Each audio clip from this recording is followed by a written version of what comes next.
Hi, I'm Ron Howard, and you're watching E's behind-the-scenes look at how the Grinch stole Christmas.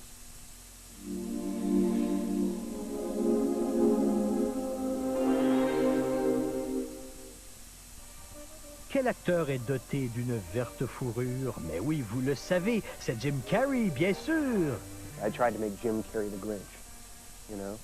And so, you know, there's always a little bit of me and a little bit of, you know, it's that part of me that can understand the Grinch that's in that suit. You know, I've always loved this character.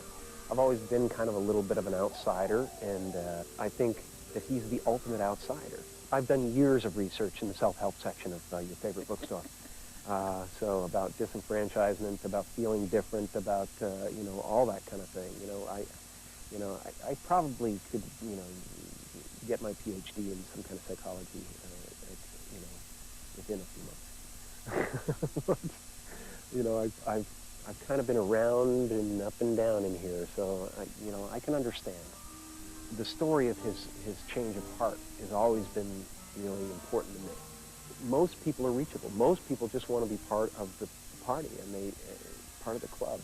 And if you give them the opportunity, they will be, you know? So that's what's so important about this story.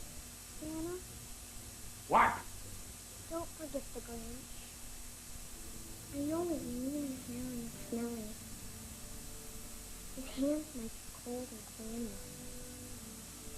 But I think it's actually kind of sweet. Wait!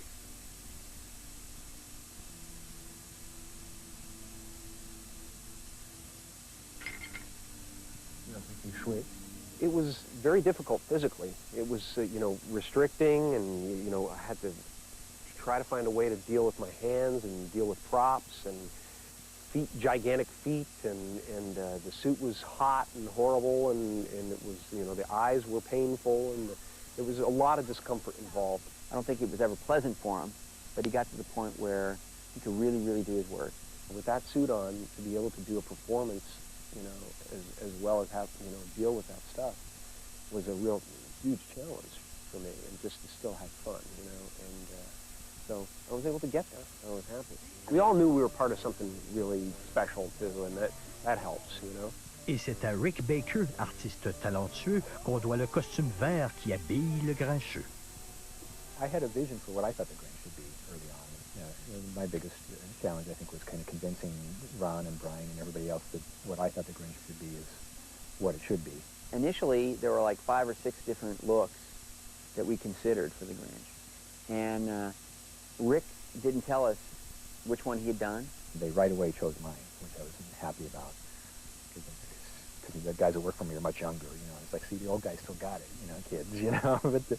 But actually, I liked some of the stuff that the guys did, you know. He borrowed some ideas from some of the other looks as well, and then began trying them on Jim.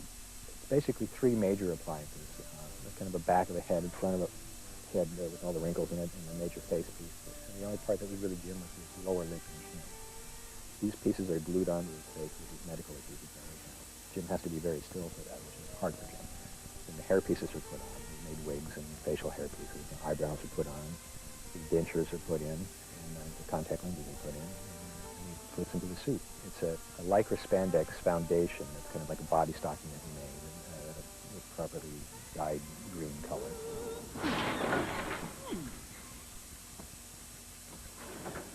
Any calls? You have no messages? Odd.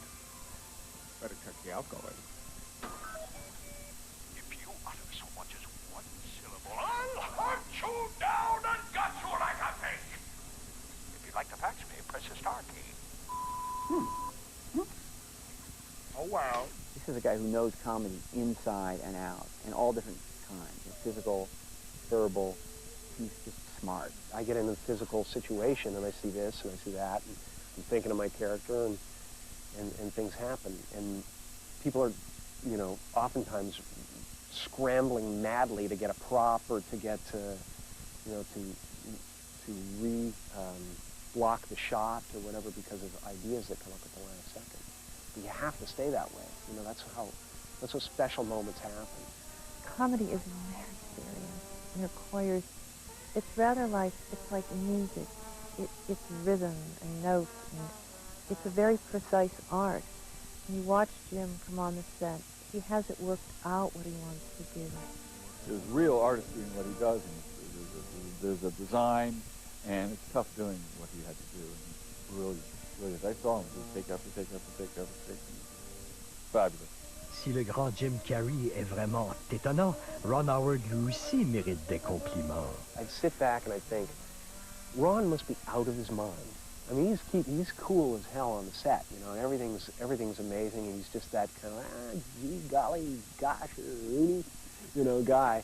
To bring something like this together, he's incredible, you know, so I would not want that responsibility.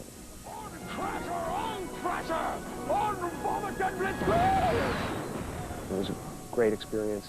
It's just been so many blessings in my life this year, you know, amazing. My personal life, my daughter is always a blessing, and, you know, I mean, just to be able to bring her to this is really cool, you know. It's going to be a great Christmas. Le Grincheux cette année, nous arrivons à point, risque de se trouver sous de nombreux sapins.